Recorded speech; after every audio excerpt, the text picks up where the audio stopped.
exemplify lived experience. Yes. And so I want to connect with the everyday person who is struggling with that thought of preventing strokes because maybe it runs in their family, maybe they've seen it close to home, and also to that person who has survived a stroke.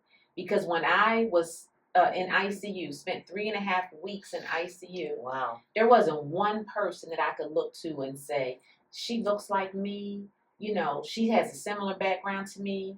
She survived a stroke and I can too. Winning mindset, yeah. 2820. Flawless living, made simple. Tierra Walker, hustle and shine. Yeah. Tim got that heat. We on the grind, never taking time. To Winning Mindsets, episode 2, season 5. Ooh, now let me tell you something. Today's conversation is one I've deeply been looking forward to. Our guest is Dr. Tamika Quinn. Now, this is a woman whose story is rooted not just in survival, but in transformation, leadership, and impact. Years ago, Dr. Quinn faced a life-altering health crisis that could have silenced her story. Instead, she chose to listen to her body, her purpose, and the call to advocate for others. What followed was not just recovery, but clarity. Today, she is a nationally recognized heart disease advocate for the American Heart Association, a powerful speaker, educator, and mother, leading by example, using her voice to save lives, shift mindsets, and remind women everywhere that wellness is not just optional, but it is essential. So I want you guys to tap in and give a warm welcome. Now you better get your listening ears on, okay? Because this is Winning Mindsets. Thank you, Tamika. Yes. Thank you for coming. Yes, thank you for having me. Yes, ma'am. So I'm excited to have this conversation, as I just mentioned. And we've known each other for quite some time. Yeah. But for the past probably decade, we've just been seeing each other online. Yeah. What a great story to follow. So what I want to be able to do is I want to be able to kind of like go back and then come up to where we are currently. Okay. So when you look back at the very beginning of your health journey now, with years of distance and growth, what do you understand today that you just couldn't see then? That this is really a journey. It's not something that's going to be overnight. My health transformation started, we're going to say when my daughter was 8 years old. She's 26 now. Mm-hmm. And so this has been a long time coming. And sometimes we think that change happens overnight. But it's not. This is a health journey and a lifestyle. Mm-hmm. Absolutely. Now, if you could gently correct one belief that your younger self had during that season, what would it be? That I would say other people's opinions don't impact me the way that at that time I thought they did. Yeah. Did y'all hear that? I think too that comes with wisdom. Right? Absolutely. And getting more and more comfortable in our own skin. Absolutely. Right?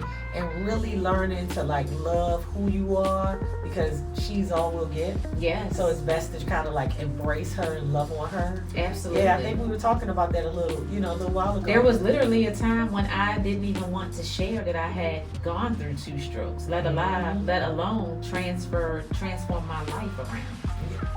You know what? That's amazing. And I actually, it's so interesting, and that kind of leads me in a different direction, but I have to ask this question. So I actually know someone who has a business that is based around having been through the exact same situation you've been through, right? Wow.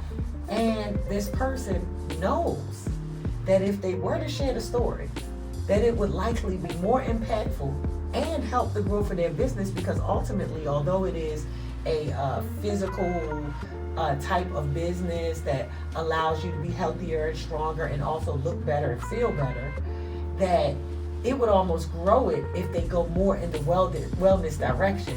But this person is unwilling to share it. What gave you the courage to finally say, to go from actually the experience to the advocacy of it?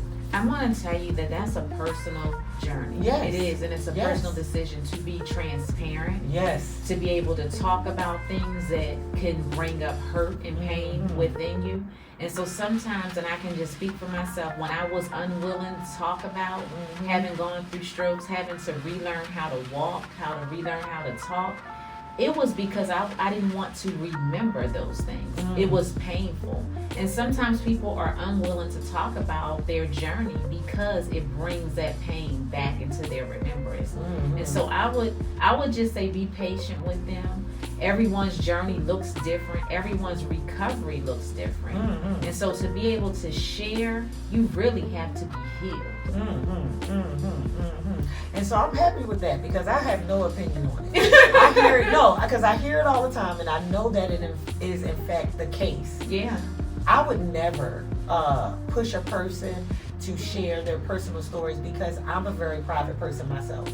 We were just talking about that. Yeah. I love to ham it up, but you see I'm interviewing her. She's not interviewing me. So I'm extremely private about my own personal life outside of the people that are in direct contact with me. So I definitely get it. I wouldn't push her or them. Yeah. But I do acknowledge that it takes a great amount of courage to begin peeling back those layers.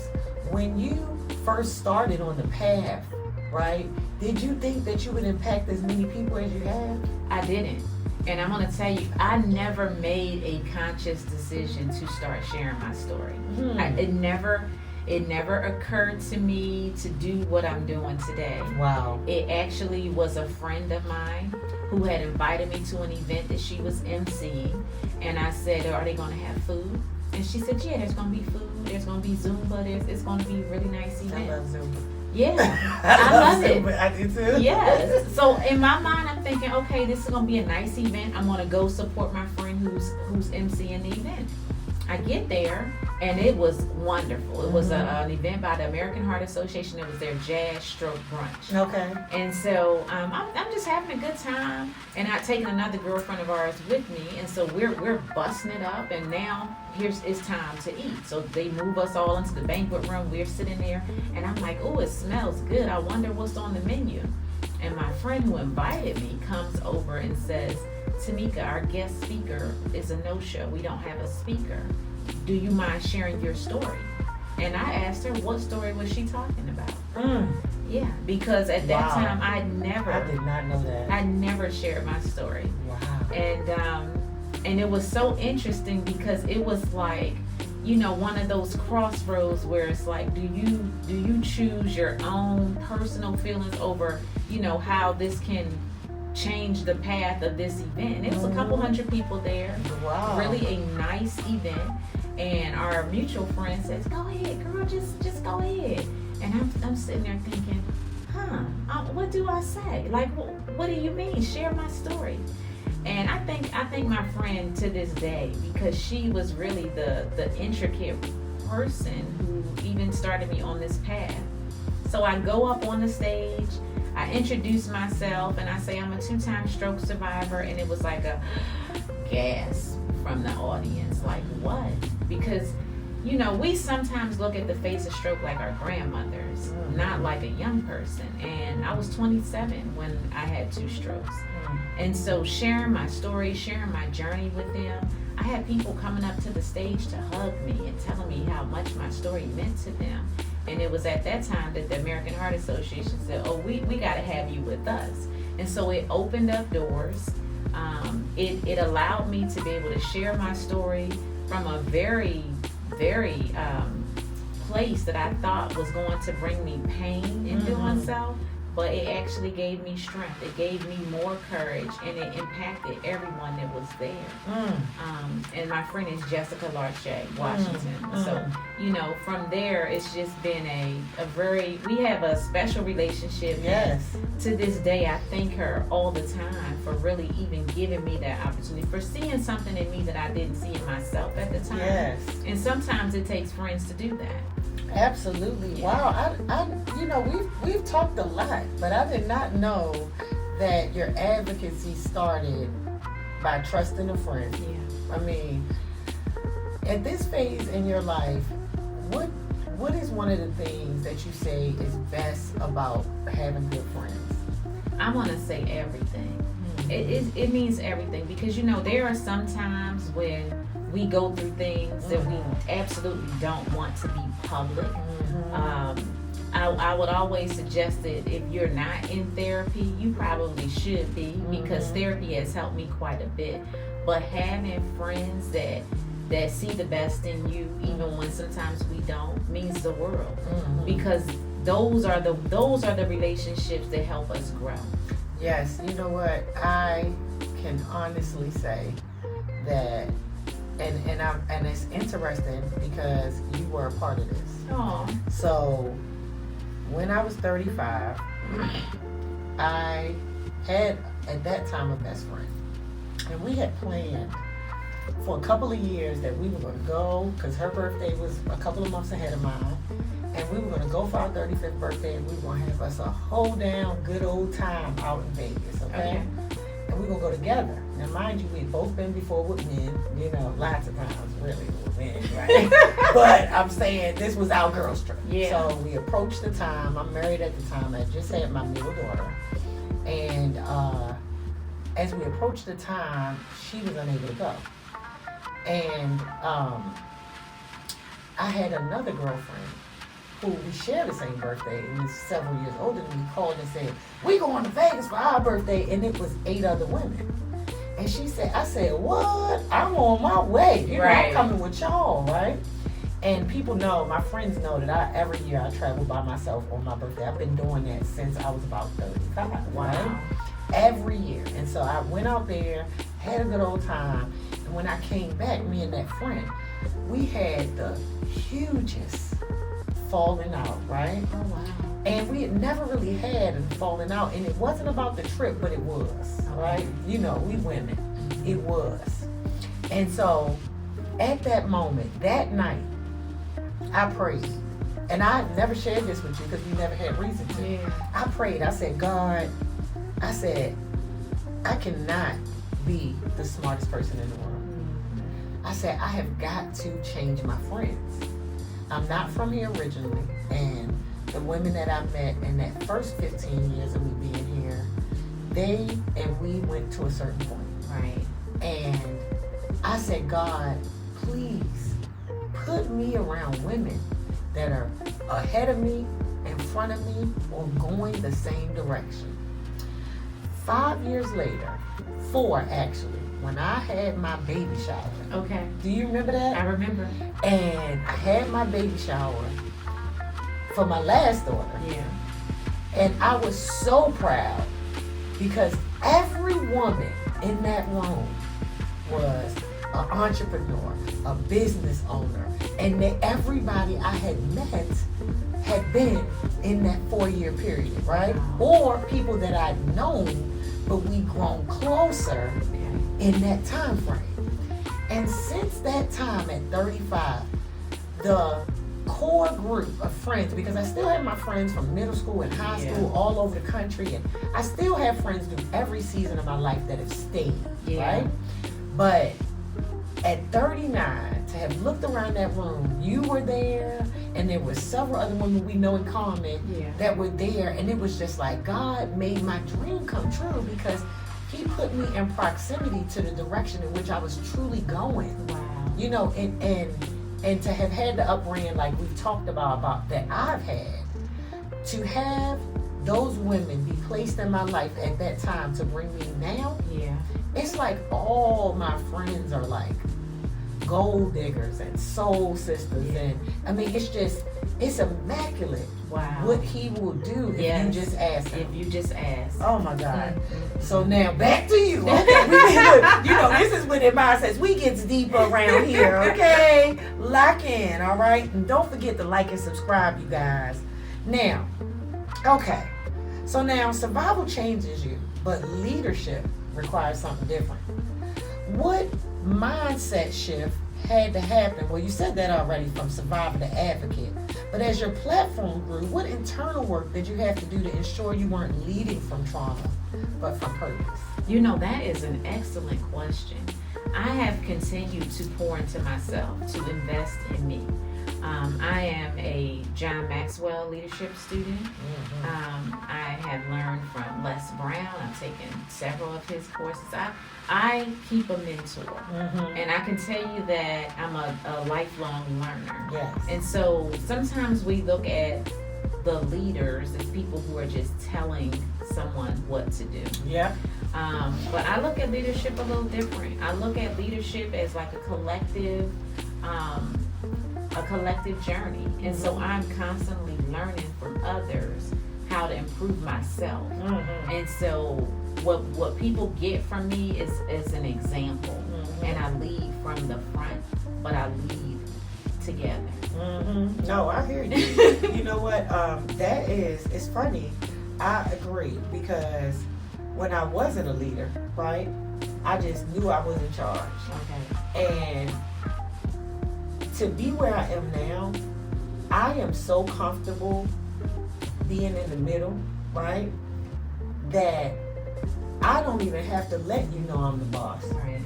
You know, I think I just attribute that years ago when I was at Norfolk State, there was a store. It was called Gear 360. And there was a guy in there, I don't know if he was Jamaican or Jamaican, I have no idea. But his name was Bill, much, much respect. I used to go in there all the time, get my oils. I still wear oils. I don't know what's wrong with y'all, okay?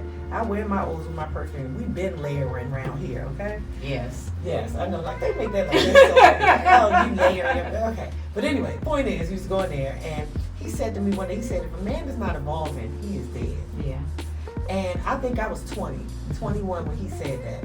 But it stuck with me for the remainder of my life, because I know that I'm constantly seeking improvement, right? I am constantly seeking to be better in all areas. And I think that the cream rises to the top. That if in fact it's meant for you, you're going to be that anyway. Yeah. I could be sitting anywhere in the room, you're going to know that I am who I am because of the energy I bring with me. Yeah. I don't have to be, and I'm not going to be humble, but I'm also not going to be arrogant. I'm not going to be overbearing. I am in a program right now where I have decided that I'm actually doing my best not to talk. You know that? I get into these leadership programs and I be like, I'm not going to say nothing. Yeah. And every time what end up happening, here they come. What you think, Tierra? I'm like,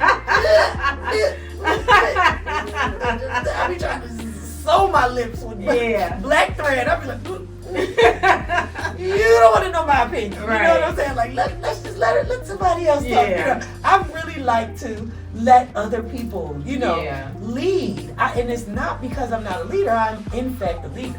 But I just have found that the collaboration and the collaborative effort that comes from allowing other people to be their truest, highest self, to share their thoughts, to flesh out their ideas without judgment, is one of the defining things of leadership. Absolutely. Right?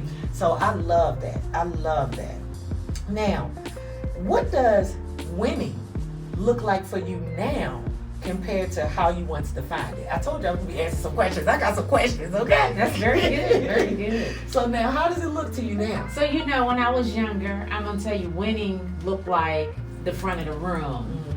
All the accolades, the money, all those tangible things. Yes. For me now, winning looks like people living, people changing their lifestyle because something that I've shared has impacted them in a way to do so.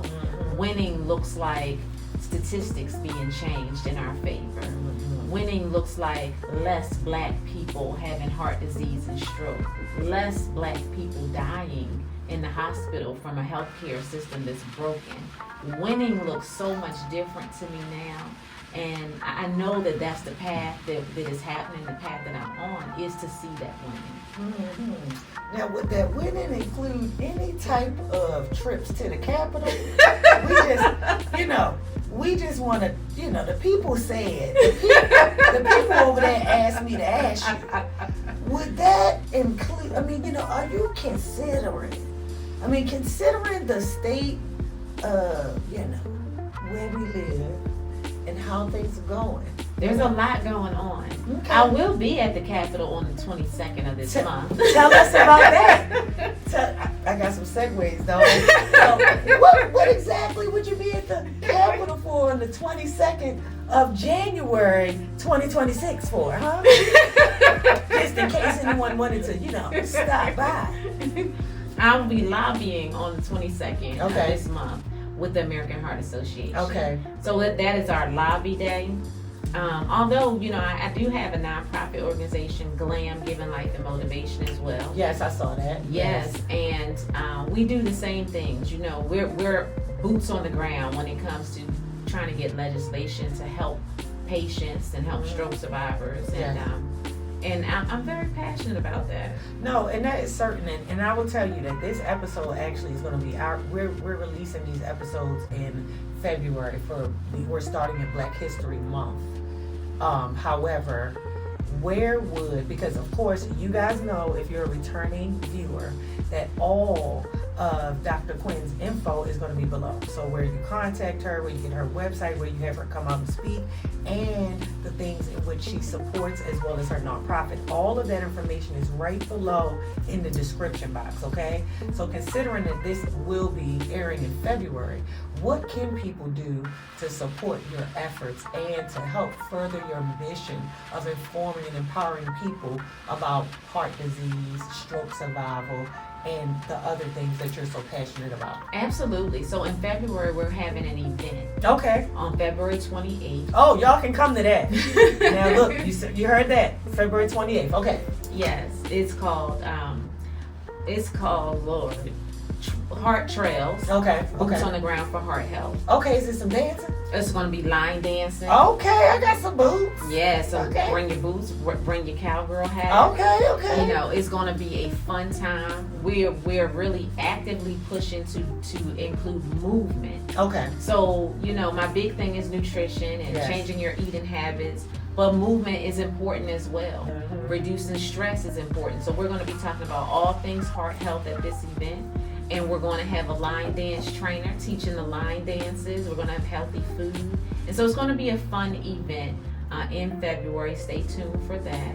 Okay, the information will be below, and then even if the Eventbrite is not quite up, we will make sure that by the time you see this episode, that the Eventbrite link or the subsequent invitation link will be there, so that you can jump on, grab your tickets, reserve your spot, and get on out there and move and groove for heart health. Yes. Right? Yes. Okay. So I'm excited about that, and please, I'm for real, let me know, because I missed all the boot on the ground events because I don't come outside like I used to. But I got 2 seconds for heart health. I do got some time for heart health. Now, of course, we do not want to skip over the fact, because first of all, I am honored that you came.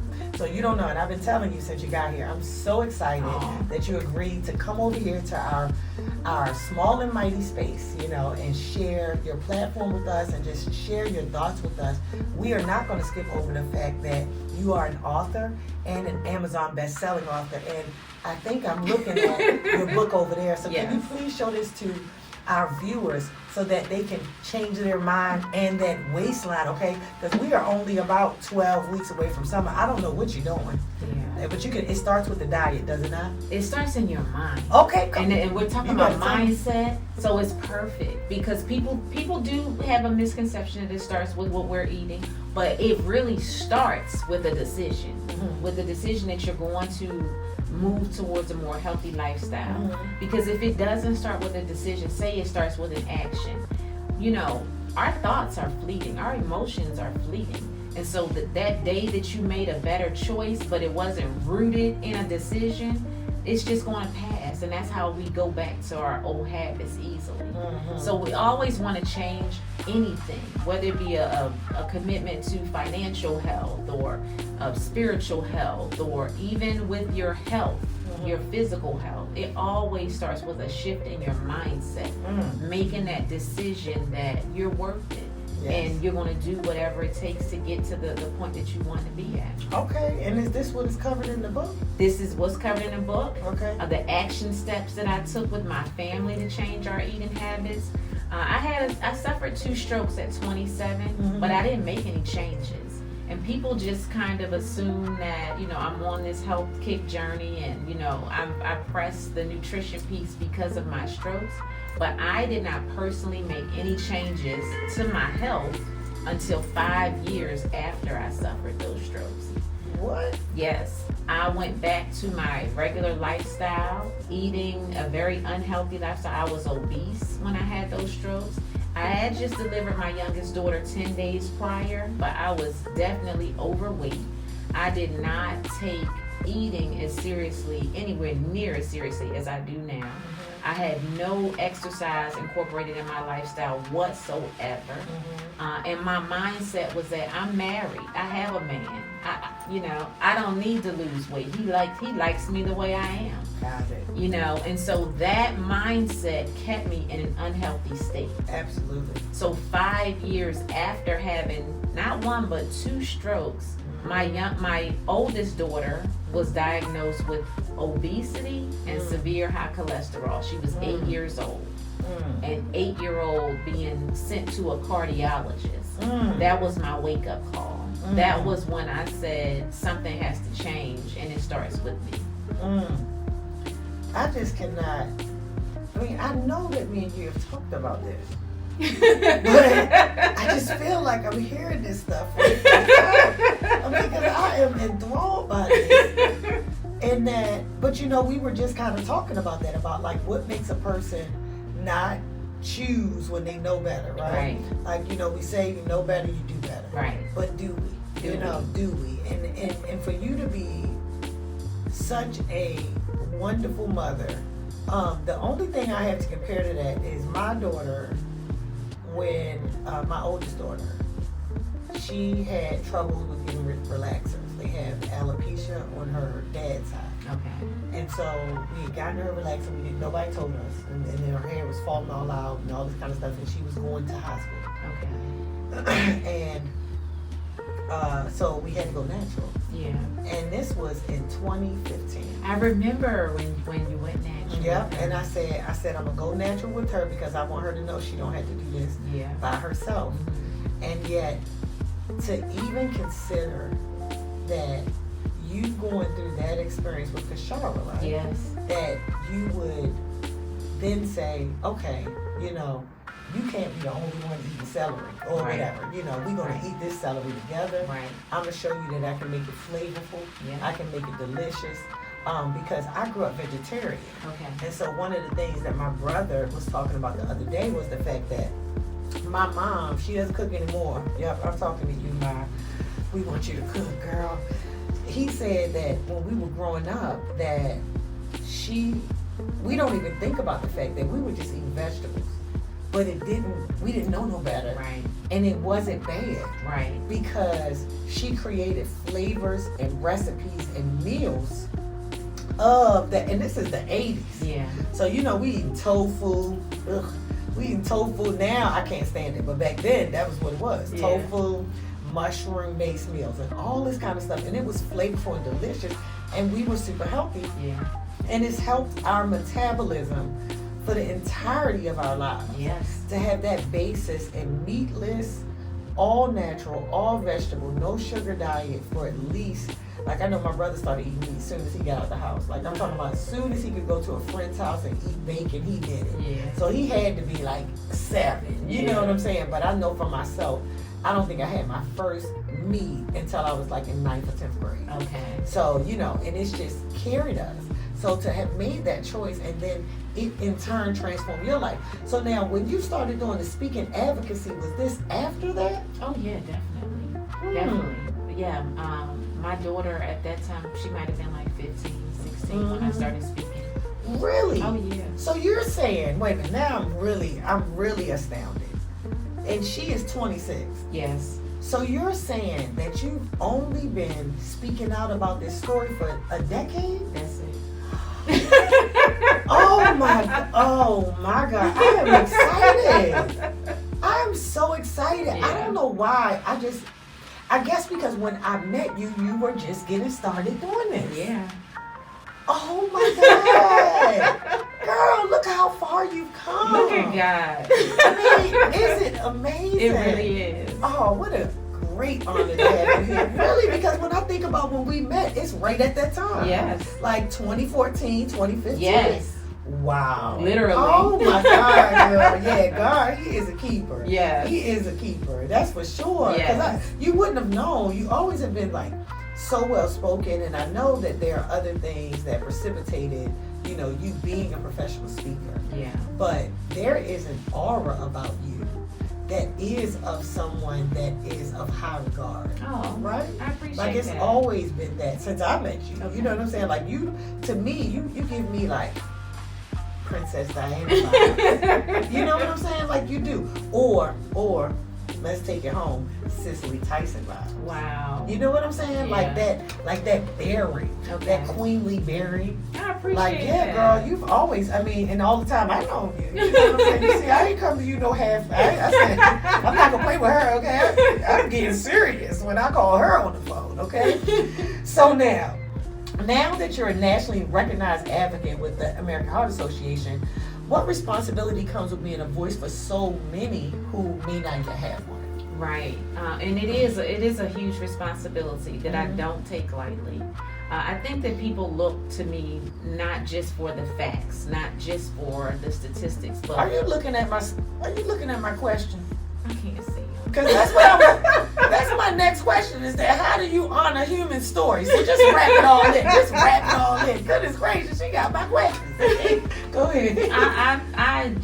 I exemplify lived experience. Yes. And so I want to connect with the everyday person who is struggling with that thought of preventing strokes because maybe it runs in their family, maybe they've seen it close to home, and also to that person who has survived a stroke. Because when I was in ICU, spent 3.5 weeks in ICU, Wow. there wasn't one person that I could look to and say, she looks like me, you know, she has a similar background to me, she survived a stroke and I can too. I didn't have anyone to point to and say, if she could do it, I can do it too. And I want to be that for so many, to be able to say, she did it, she survived, she made it, I can do it too. That's amazing.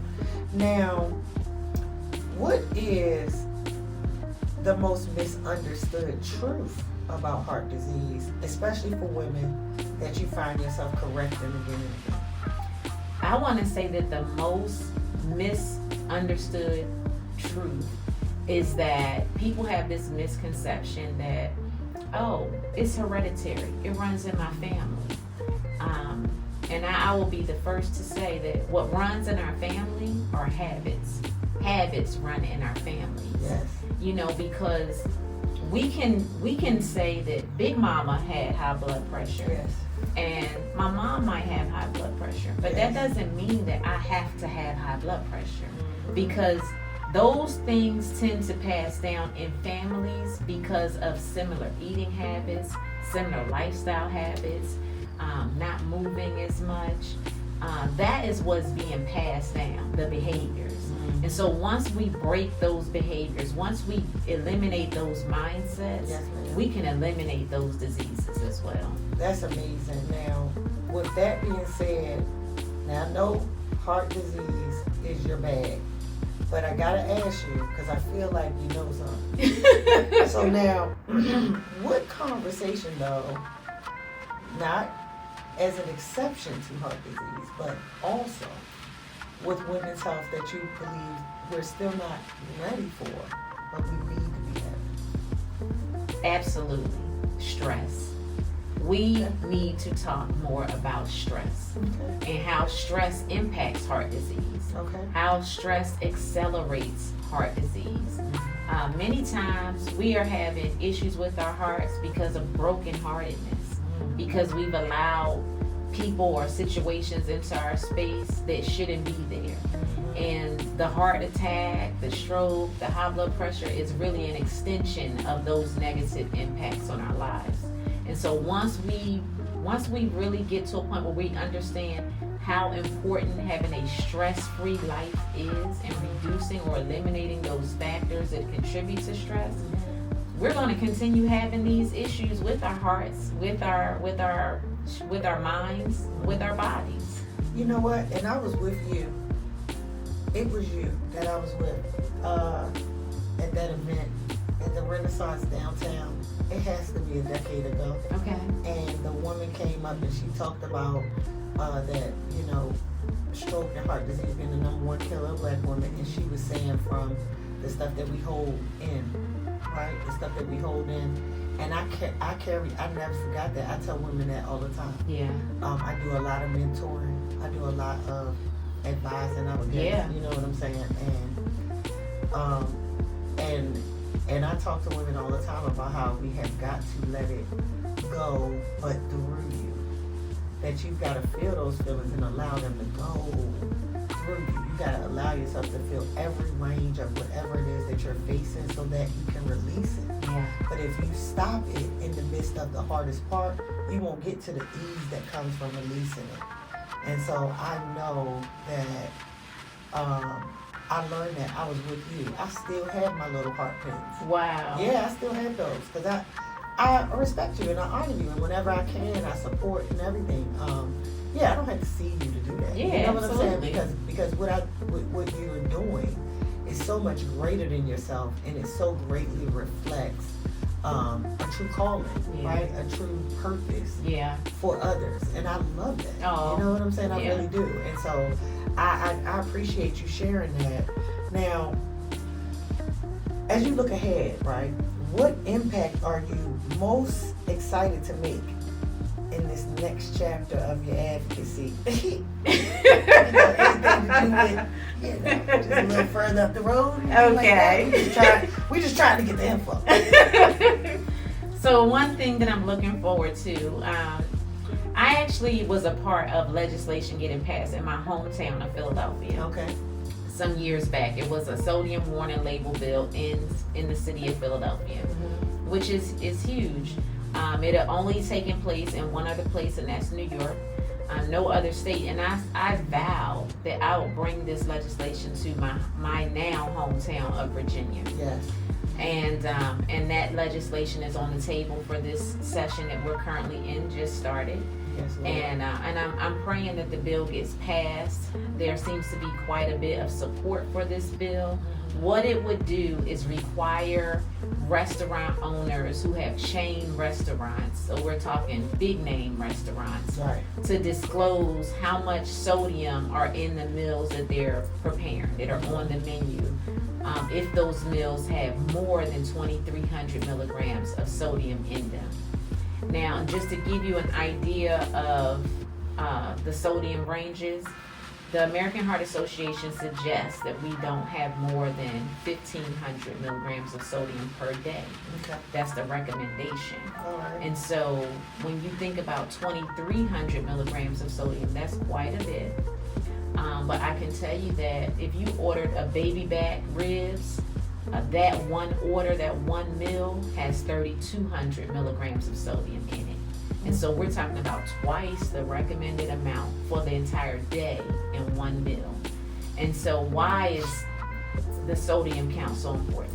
Sodium is directly related to increasing your blood pressure. Okay.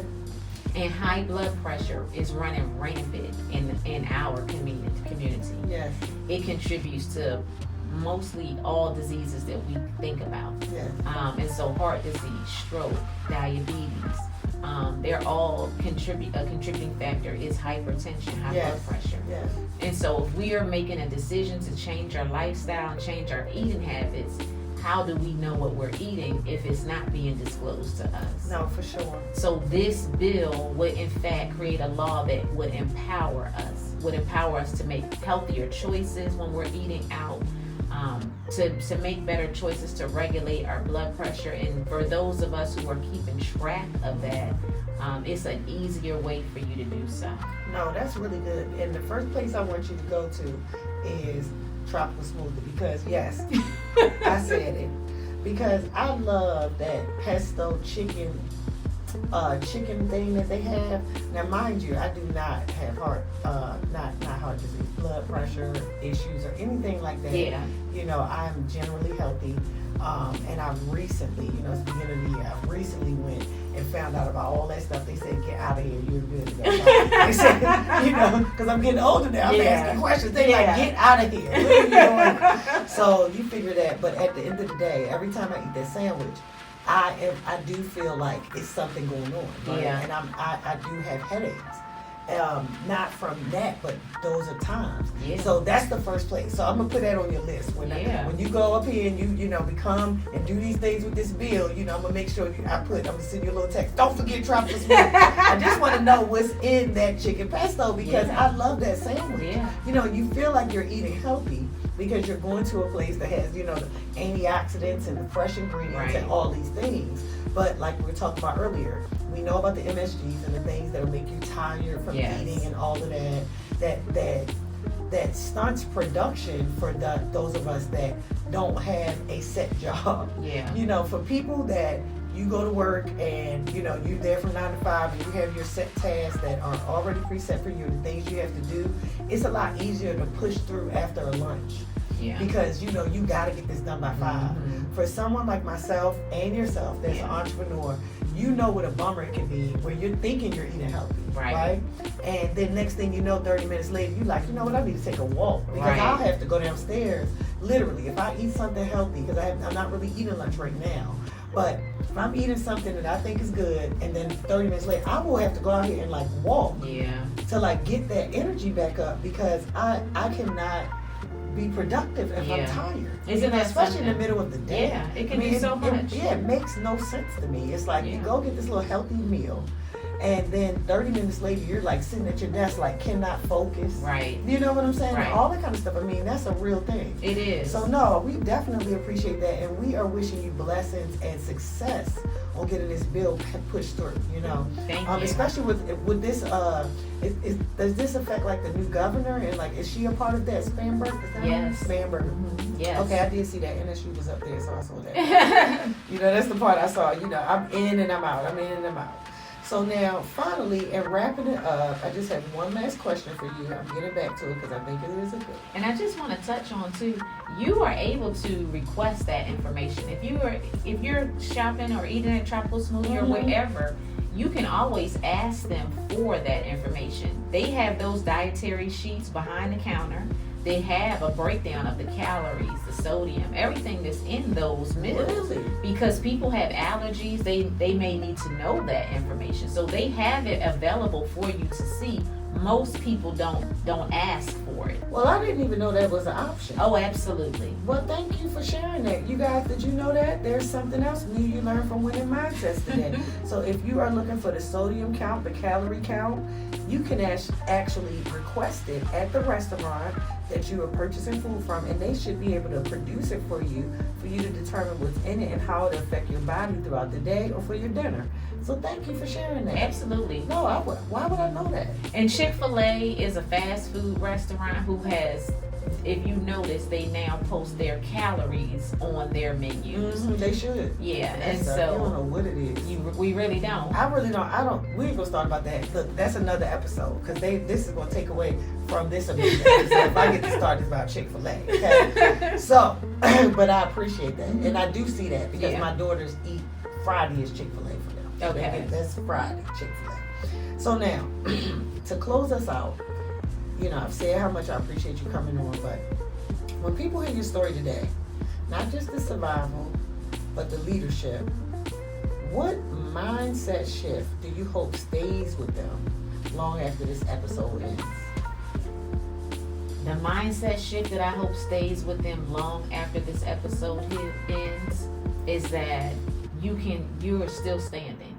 So no matter what it is that we may have gone through, what tragedies, what obstacles, what journey, you're still standing. Yeah. And that's actually the title of the song that I just released, I'm Still Standing. You know what? You told me, you mentioned that, and so you have a new song out. Where is this song to be found? So it's on my website now. Okay. But it will be on. It was aired on the radio this past Friday. Was it? Yes. So you with Jack of Spades? No. Crusade for Christ. Oh. Hey, look, I'm thinking you talking about 103. You're talking about 88.9. Yes. It's a gospel song. Yes. Oh, praise God. You know what? Listen. Hey, you guys. Whew, Winning mindsets is a vibe, okay? Now let's get into this gospel music. Come on. Now, still standing. Yeah. And so, what station did it air on? 88.9. Oh, I was right. Yes. Lord. Hey, I be knowing. So now 88.9, Yes. but it's going to be available on iTunes. Oh, it's going to be available everywhere. Is it? Yes. Congratulations. Thank you so much. So you can sing too. Oh, I'm not the one singing. What? Oh my God. No. Wait, so you I wrote it and poetry? produced it. And it's an AI singer. What?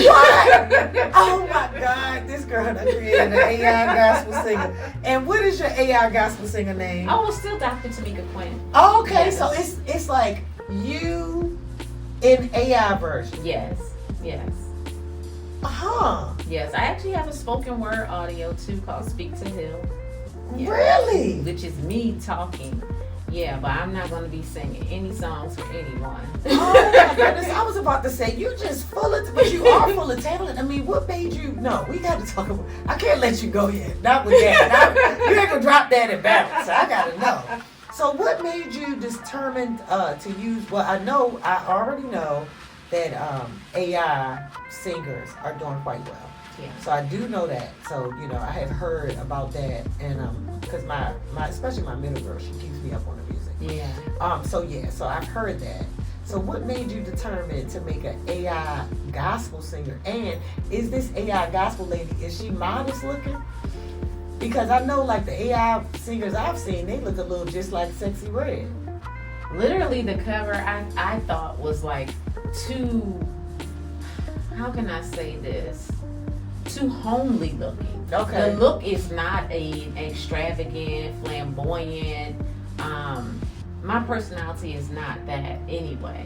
But the song is just to convey to a survivor that you're still standing. You can still make it. God has chosen you for a reason. Mm-hmm. And so it's not even about the look. Like I never intended for the song to have the singer to be the vocal or the vision. It's the just words. the words. Yes. It's the words. So it's about impacting people through the word of still standing, Yes. surviving, and able to keep going forward despite any circumstance they had to overcome. Absolutely. And that's what it's really all about. Yes. And it's just like a little homely AI. Yes. But her voice is amazing. Yes.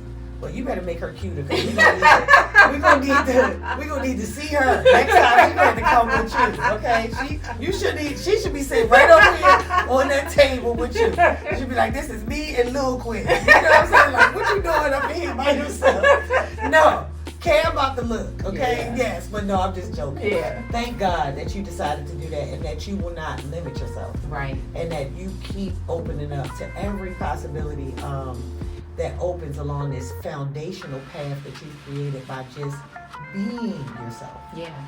We honor that. Thank you. We lift you up in that. Thank you. And if there is anything that I can do or bring to you or provide, please reach out. Okay. Okay?